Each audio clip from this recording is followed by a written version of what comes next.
네, 오늘 더불어민주당 대선 경선 일정이 확정될 예정인데요. 여권 대선 주자 중 한 분이죠. 최문순 강원도지사 연결돼 있습니다. 안녕하세요. 네, 안녕하십니까. 고맙습니다. 지사님, 지금 강원도십니까? 네, 강원도 지금 6.25 행사장에 나와 있습니다. 아, 그러시군요. 네네. 최근 별명이 완판남이시더라고요.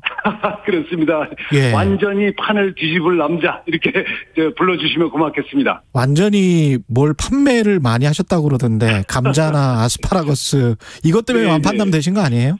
그렇습니다. 옛날에는 이제 감자를 완전히 판매했다고 해서 완판남이라고 불렀었는데, 예. 지금은 이제 판을 뒤집을 남자, 이렇게. 판을 뒤집을 남자. 네네.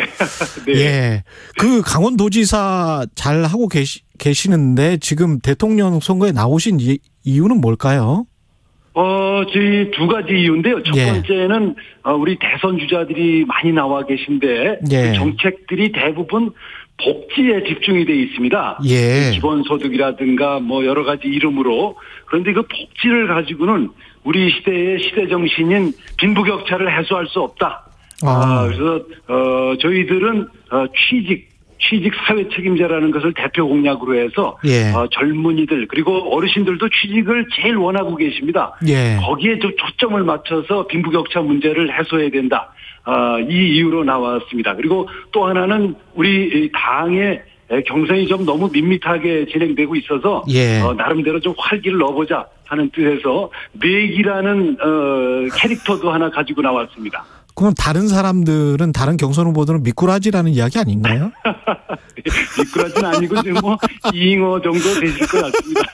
네. 예, 그래서 이제 맥이. 네. 사실은 근데 이제 취직을 하겠다. 근데 이게 취직을 알선하겠다라는 게 정부에서 대통령이 되면 이게 이제 전반적으로 우리가 시장에서 뭔가 이제 일자리가 창출돼야 된다. 이게 보통의 생각이지 않습니까? 그렇습니다. 네. 근데 이제 그 정부에서 일자리를 만드는 거에는 한계가 있을 것 같은데. 그렇습니다. 네. 어떻게 할 수 있을까요, 이걸? 지금 말씀 주신 게 아주 정확하신 것 같습니다. 예. 우선 일자리를 만드는 주체는 기업들입니다. 예. 시장인 거죠. 예. 그리고 정부가 일자리를 창출한다고 그동안 많이 해오고 엄청난 돈들을 써왔죠. 예. 그런데 정부에서 만드는 일자리들은 그건 일자리가 아닙니다. 그냥 뭐 공공 일자리 등등으로 이름을 붙이고 있지만 예. 기업에서 일자리를 만드는 것을 지원하는 방식이어야 된다. 이런 뜻이 되겠습니다. 그래서 저희들이 만든 제도는 예를 들어 KBS에서 직원 한 분을 채용해 주시면 예. 그 월급 중 100만 원을 저희 도에서 드리는 겁니다. 그게 정규직이든 비정규직이든 그런 건가요? 정규직입니다. 정규직인 경우에. 네. 그래서 저희들이 이걸 신청을 지금 받고 있는데 예. 17,000명이 신청을 했습니다. 엄청난 숫자가 신청을 했고, 예. 우리 강원도의 실업자 숫자가 지금 2만 1,000명인데요. 예. 17,000명이 신청을 하셨으니까 저희는 이제 폭발적인 반응이라고 이렇게 보고 있습니다. 일종의 고용 인센티브 같은 건데 그렇습니다. 네. 이걸 전국적으로 실시를 하려면 돈이 꽤 많이 들 것 같은데요. 꽤 많이 듭니다. 예. 오늘 제가 홍남기 부총리를 오후에 만날 예정인데요. 예. 이 전국적으로 우리나라에 지금 실업자 숫자가 110만 명이 있으십니다. 예. 그분들을 전부 취직시키면 이런 방식으로 13조가 들겠습니다. 예. 네, 그런데 지금 이것이 가능한 이유가 뭐냐 하면 예. 그분들이 그냥 실업 상태에 있게 되면 실업수당이 나가게 되는데요. 그렇죠. 올해 나가는 실업수당이 14조 원쯤 됩니다. 예. 그러니까 실업수당보다 이렇게 하는 정책이 돈이 좀 덜 드는 그런 정책이어서 제가 홍남기 부총리께 오늘 건의를 드릴 생각을 가지고 있습니다. 근데 실업수당은 뭐 9개월인가요? 어떤 기간이 정해져 있고 이거 같은 경우는 1년 정도 하는 건가요? 어떻게 돼 있습니까? 요거는 1년 하는 거고요. 예. 내년에는 또 다시 실업자가 발생하면 올해보다는 적게 발생을 하게 될 텐데 예. 내년에는 그분들 또 하고 계속 매년 하는 겁니다. 네. 그러니까 기업 입장에서는 그 100만 원 그러면 연 1,200만 원 정도 되는데 그걸 그렇습니다. 가지고 네. 이제 인센티브를 받고 근데 사람을 네. 뽑는 거는 훨씬 더 중요한 일이라 기업 입장에선 네네. 고민을 할 요소기는 하겠습니다. 근데 이제 네. 잘 손익을 따져봐야 되겠네요. 기업들 입장에선. 기업들은 굉장히 좋아하셔서요. 예. 17,000명을 고용해주는 기업 숫자가 지금 한 6,000개 기업 정도 됩니다. 그러니까 아주 작은 기업들이 많습니다. 고용을 하는데 굉장히 어려움을 고용을 해서 매출을 일으키고 싶은데 예. 기술도 있고 다 있는데 예. 고용을 못하는 분들을 도와드리는 거기 때문에 기업들이 더 좋아하십니다. 아 그래요? 네. 근데 이제 하다가 뭐 정규직으로 고용을 하게 되면 아무래도 네네. 뭐 1년 그렇게 인센티브 1,200만 원 받는다고 하지만 네네. 나중에 가서는 기업이 힘들어지면 그게 다 비용이 돼서 기업주 입장에서 네네. 그렇게 호응할까 그런 생각도 좀 듭니다. 그렇습니다. 저희들도 그것 때문에 이제 고민을 많이 했는데요. 예. 저희들이 이게 기업들하고 상의해서 만든 제도인데, 예. 이게 저희들이 한 10,000명 정도 요청을 하실 거다 이렇게 생각을 했는데 예. 17,000명이 요청이 돼서 저희들이 생각하는 것보다 기업들이 고용을 좀 많이 하려는 의지가 상당히 강하다는 걸 느끼고 있습니다. 이왕 돈을 쓸 거, 국민 세금 쓸 거 그거를 고용 창출을 하는 쪽으로 좀 많이 밀어주자 이런 생각이시네요. 그렇습니다. 보니까. 그렇습니다. 예. 복지를 너무 많이 하면 복지를 많이 하는 것도 좋지만 취업을 잘 안 하려고 하게 됩니다. 이게 기업들의 불만입니다. 예. 중소기업들, 예. 소상공인들의 불만이 이렇게 실업수당을 많이 주니까 6개월 일하다 나가서 실업수당 받고 있다가 다시 취업하고 이게 이제 굉장히 골치 아프다는 말씀들을 많이 하고 계십니다. 예.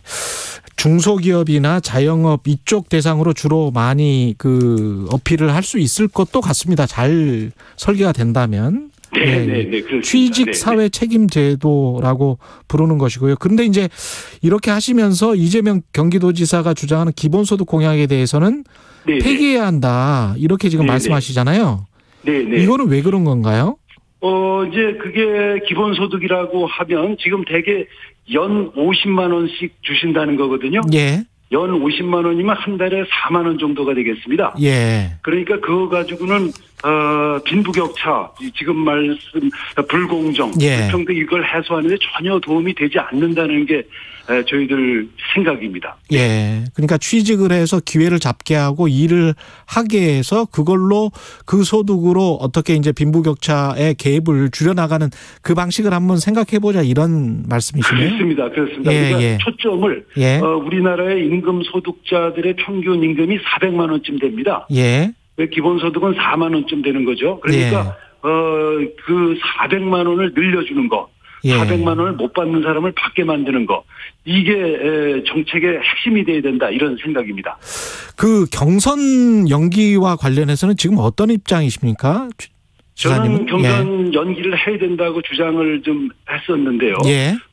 우리 당에서는 지금 그냥 본래 일정대로 강행을 하는 거 아닌가 이런 생각을 가지고 있습니다. 네. 왜 연기를 해야 된다라고 주장을 하신 거죠? 우선 저는 이제 도지사의 입장에서 본다면 경선이 7, 8월에 진행되겠습니다. 대통령이 9월 10일 날 결정이 되니까요. 그러니까 한참 휴가철이고 저희 도 같은 경우는 특별 방역 기간이 되겠습니다. 그러니까 굉장히 휴가철에 유동 인구가 많고 많은 분들이 몰리는 때여서 또 그게 이제 주목도 못 받는 때이기 때문에 특별 방역 기간에 이걸 전국을 돌면서 경선하는 게 흥행도 안 되고 또 국민들로부터 비난을 받을 우려가 있다. 그래서 한두 달 정도만 연기하면 마스크를 벗고 이제 큰 행사를 모여서 할 수도 있지 않겠나. 이제 그런 생각 때문에 연기를 주장하고 있습니다. 예. 야권 후보 중에서 지금 최재형 감사원장이 떠오르고 있잖아요. 네네네. 근데 감사원장에서 바로 대선 후보가 될 수 있느냐에 관한 공방이 좀 있는데 지사님도 최재형 감사원장에게 정치 감사를 받을 수 없다 이런 말씀을 하신 적 있죠?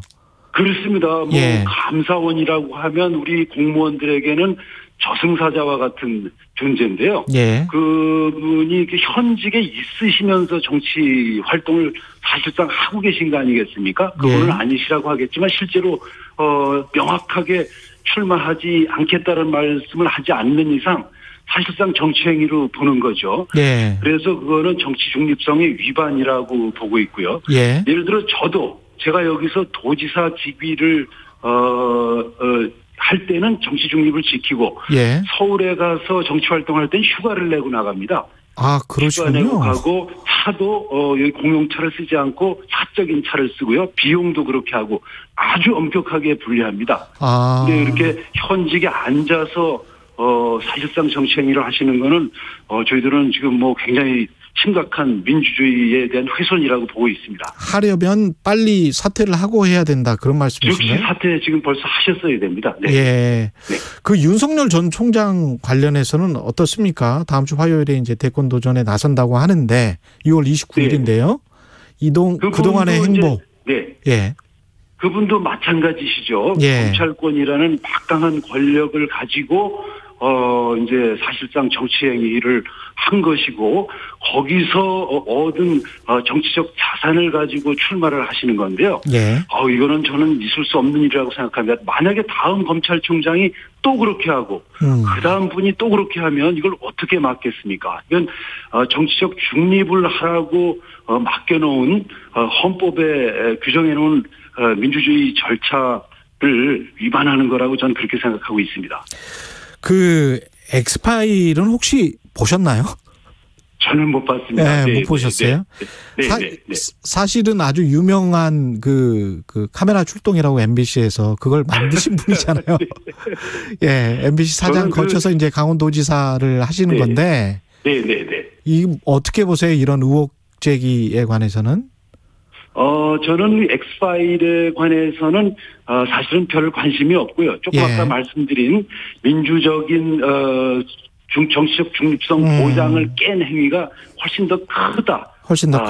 그렇게 보고 있기 때문에 엑스파일은 그것이 사실인지 여부도 잘 알 수 없고 그것보다는 민주 절차를 지키도록 촉구하는 것이 그리고 앞으로 이런 일이 발생하지 않도록 하는 것이 더 중요한 일이라고 생각하고 있습니다. 그런데 윤석열 전 총장 입장에서는 이제 정부가 검찰을 탄압했기 때문에 본인이 나올 수밖에 없는 것 아닌가. 그리고 야권도 이제 그렇게 주장을 하고 있는 것이고요. 그게 그만큼 이제 국민 여론에 반영돼서 지지율이 1위가 아직도 유지되고 있는 것 아닌가. 이제 이렇게 이야기를 하고 있지 않습니까? 어떻게 보세요?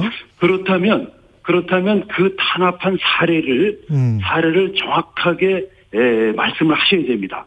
국민들에게 이렇게 내가 탄압을 받아서 검찰권을 정치적 중립을 지킬 수 없었기 때문에 내가 이렇게 어떻게 했다는 걸 말씀을 하셔야 되는데 지금까지는 제가 보기에 이렇게 정확하게 드러난 것이 있는 것은 아닌 것이 아닌가 이렇게 생각을 하고 있습니다.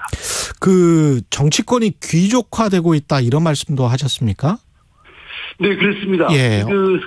아까 제가 이제 말씀드린 취직 사회 책임제라든지 그다음에 육아도 사회 책임을 해야 된다고 보고요. 교육 사회 책임, 주택 사회 책임 이런 것들을 우리가 만들어서 빨리 우리 청년들이 절규하고 있는데 호응해야 되는데 저희들이 이걸 못하는 이유가 과거에 하던 방식대로 그대로 의사결정 과정을 따라가기 때문입니다. 그 일자리라든지 그다음에 저출산 정책이 전혀 작동하지 않는데 그걸 그냥 따라가서 하다 보니까 지금 우리 민주당이 질책을 받는 상황에 와 있는데요. 그걸 저는 귀족화라고 표현을 하고 있습니다. 그러니까 편안한 의사결정 방식을 계속 따라가면서 이렇게 혁신과 개혁을 하려는 의지가 약해진 상태를 저는 귀족화라고 표현을 하고 있습니다. 민주당에 대한 비판이군요. 그렇습니다. 이제 이 혁신이라고 하는 것은 정치권에서 일어나야 됩니다. 행정이라든가 정부에서 일어나긴 힘들고요. 정치에서 협동적인 혁신이 일어나야 되는데 그게 일어나지 않고 있는 것이 지금 문제라고 판단하고 있습니다. 그런 의미에서 그 30대 당대표랄지 쇄신의 이미지를 지금 보여주고 있는 국민의힘은 지지율이 올라가고 있단 말이죠. 네네. 그런 의미에서는 어떻게 보십니까? 그 민주당이 어떻게 해야 된다고 보세요? 네, 이준석 대표가 이제 바람을 일으키고 있는 것에 대해서 우리가 그것이 무엇인가를 좀 정확히 봐야 된다고 생각합니다. 예. 그 이준석 대표는 누구인가 이걸 봐서 거기에 대응을 해야 된다고 보는데 예. 저는 이준석 대표가 88만 원 세대 이렇게 88만 원 세대라는 책이 나온 게 2007년인데요. 예. 벌써 14~15년 전입니다. 그때 예. 20대의 평균 임금이 88만 원이다. 이런 이제 책이 나와서 많이 팔렸었는데 예, 우석근 씨가 그것을 예. 대표하는 인물이다. 상징하는 인물이다. 청년들의 절규를 상징하는 인물이다. 이렇게 보고 있습니다. 예. 그래서 아까 말씀드린 그 취직이라든가 주택이라든지 육아라든지 교육이라든지 이런 것들을 사회가 책임지는 정책을 빨리 만들어서 청년들에게 이것을 제공해야 된다로 이렇게 생각을 하고 있습니다. 그 경선 연기 문제 외에도 경선 방식과 관련해서 네네. 토론 방식을 제안을 하셨습니까? 그렇습니다. 이제 경선에 관련된 갈등이 여러 가지가 있는데요. 예. 지금 이제 시기와 관련해서만 지금 갈등이 진행되고 있는데 예. 토론 방식에 관해서도 갈등이 생길 가능성이 있습니다. 지금 과거의 토론 보면 9명이 쭉 앉아서 예. 전부 다 1등만 공격하지 않습니까? 예. 저한테는 아무도 물어보질 않죠. 그러니까 이런 식으로 재미없게 국민들이 변별력을 가지실 수 없도록 토론하는 방식은 안 된다는 게 저희 생각이고요. 시간이 다 돼가고 있습니다. 예. 네네. 좀 재미있는 슈퍼스타 K 방식 같은 거를 도입해보자 하는 게 제 주장입니다. 오늘 말씀 감사하고요. 최문순 강원도지사와 이야기 나눴습니다. 고맙습니다. 네, 고맙습니다. 감사드립니다. 네, 예. KBS 1라디오 최경영의 최강시사 1부는 여기까지고요. 잠시 2부에서는 국민의힘 김재원 최고위원 만납니다.